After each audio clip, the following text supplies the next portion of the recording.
is that these adults in this kid's life should expect more of them than they expect of themselves. And what I've often thought about myself is I have a lot of people in my life that I think extremely highly of, that I'm connected with.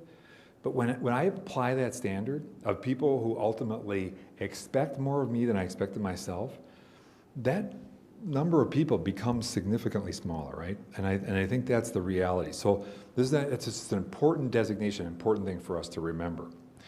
So I'm going to let you start this out. So you take that edge of this and you take that. And what would happen is, so what the research tells us is that we know that a kid that has 5 or more adults in their life, 5 or more, that 5 is the magic number.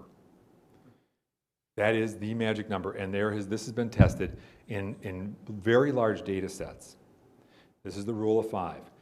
That when we find kids who can identify 5 adults in their life who expect more of them than they expect of themselves, that becomes the difference. What's the outcome?